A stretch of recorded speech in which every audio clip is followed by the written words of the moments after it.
Still desperate for food, shelter and medical care, survivors continue to stream across the border from Myanmar, seeking refuge in neighbouring Thailand. Here at the Mae Tao border clinic, they're given assistance. But for many, the wounds aren't openly apparent. Their suffering is deep.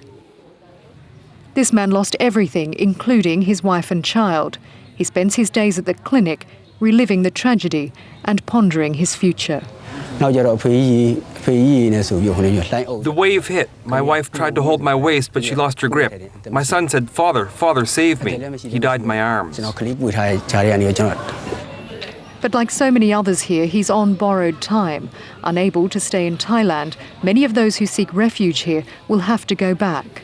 But to what? Aid is only still trickling into the worst-hit areas 1 month since the tragedy struck.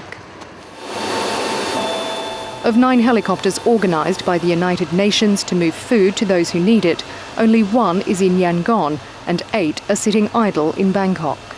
The Myanmar government still hasn't granted permission for them to operate. Aid workers say they're increasingly frustrated. So too survivors on the ground.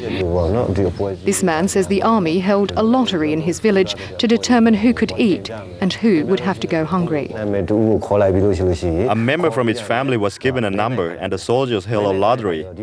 100 families got 1 egg, 6 cans of condensed milk and 1 potato. Those who drew a blank ticket had to walk away. He says 5 bags of rice were split between the entire village.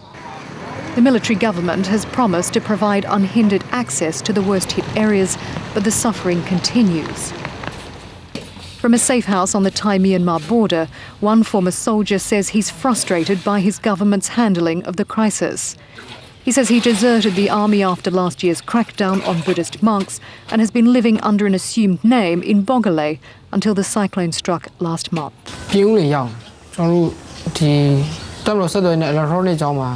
He says he was nearly swept away by the storm, but despite the suffering, says government soldiers are still demanding money from survivors to pass through checkpoints to get to Thailand.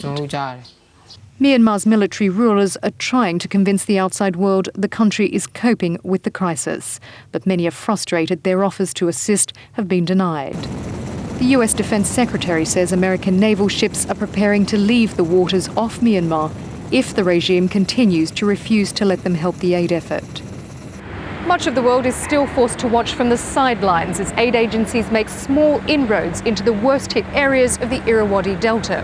Access, they say, remains an enormous political as well as logistical challenge. So the refugees continue to spill across the border, seeking aid here in Thailand, when assistance really should have gone to them. Selina Downes, Al Jazeera, Bangkok.